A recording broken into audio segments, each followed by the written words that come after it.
बिस्मिल्लाहिर्रहमानिर्रहीम। Welcome to प्रिया का kitchen. तो आज हम बनाएंगे वाइट यखनी पुलाव। इस पुलाव को मैंने थोड़ा मुख्तलिफ़ तरीके से बनाया, घर वालों को बहुत पसंद आया, तो मैंने सोचा क्यों ना इस रेसिपी को मैं आपके साथ शेयर करूं।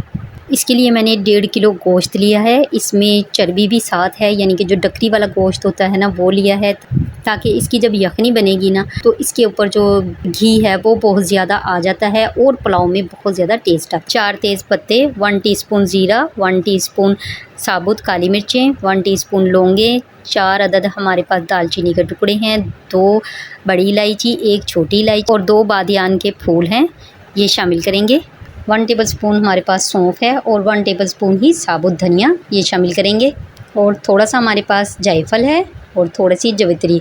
जो जायफल है इसको हम क्रश करके डालेंगे, इस तरह से नहीं ऐड करना, इससे बहुत अच्छा टेस्ट आएगा। 1 छोटा प्याज है और 3 लहसुन के जवे हैं, ये शामिल करेंगे। 2 टेबलस्पून अदरक लहसुन का पेस्ट है। 2 टेबलस्पून हम इसमें नमक शामिल करेंगे और आप अपने टेस्ट के मुताबिक कम या ज़्यादा कर सकती हैं। नमक हम जब चावल ऐड करेंगे तब भी हम उसमें टेस्ट कर लेंगे, अगर कम होगा तो और ऐड कर देंगे। 1/4 टीस्पून हम इसमें हल्दी शामिल करेंगे। अब हम इसमें इतना पानी शामिल करेंगे कि हमारा गोश्त भी अच्छे से डूब जाए और यखनी तैयार होने के बाद इतनी यखनी हमारे पास बच जाए कि हम चावलों में ऐड करें तो हमें पानी यूज़ ना करना पड़े।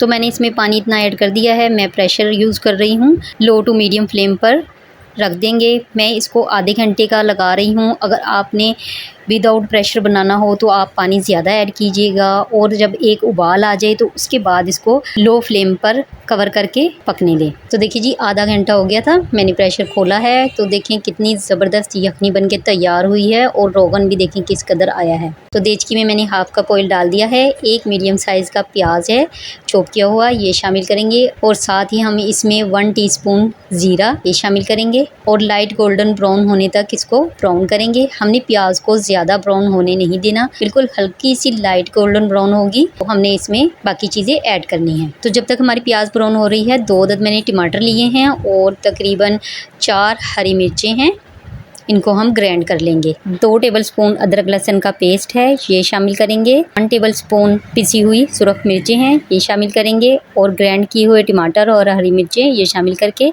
अच्छे से इसको भून लेंगे। तो देखिए जी, अच्छे से हमने इसे भून लिया है। अब हम यखनी में से बोटियाँ निकालेंगे और इसके साथ भी इसको 1-2 मिनट के लिए अच्छे से भून लेंगे। अब हम इसमें यखनी शामिल करेंगे। तो आप देख सकती हैं हमारी यखनी बहुत अच्छी बनी है। इसके ऊपर देखें कितना ज़्यादा घी आया है। 1 किलो चावल हैं, इन्हें मैंने 1 घंटा पहले भिगो दिया था। इसको हमने स्टेन करके इस तरह से इसमें शामिल कर देंगे और इसे अच्छे से चला देंगे। अब इस स्टेज पर हम इसका नमक टेस्ट कर लेंगे। तो मुझे नमक थोड़ा सा कम लग रहा है, 1 टीस्पून मैं इसमें और ऐड करूँगी। आप अपने टेस्ट के मुताबिक कम या ज़्यादा कर सकती हैं। अब हम फ्लेम को हाई कर देंगे और इसे हाई फ्लेम पाएंगे जब तक कि इसका पानी खुश्क नहीं हो जाता। तो देखिए जी, इसका पानी अच्छे से खुश्क हो गया है। बस इस स्टेज पे हम इसके नीचे तवा रख देंगे और ऊपर से इसे कवर कर देंगे 15 मिनट के लिए और फ्लेम को हम लो कर देंगे। तो देखिए जी, 15 मिनट हो गए हैं। अब मैं चावलों को ऊपर नीचे कर दूंगी। तमाम चावलों को मैंने इस तरह से ऊपर नीचे कर दिया है। अब मैं 10 मिनट का दोबारा से दम लगा दूंगी। तो 10 मिनट हो गए हैं, हमारा यखनी पुलाव बनके तैयार हो गया है। बहुत ही टेस्टी, बहुत ही मज़ेदार बना है। इस तरीके से बनाएं, इंशाल्लाह आपको भी बहुत पसंद आएगा। अगर आपको मेरी ये वीडियो अच्छी लगे तो इसे लाइक करें, शेयर करें और मेरे चैनल को सब्सक्राइब करें।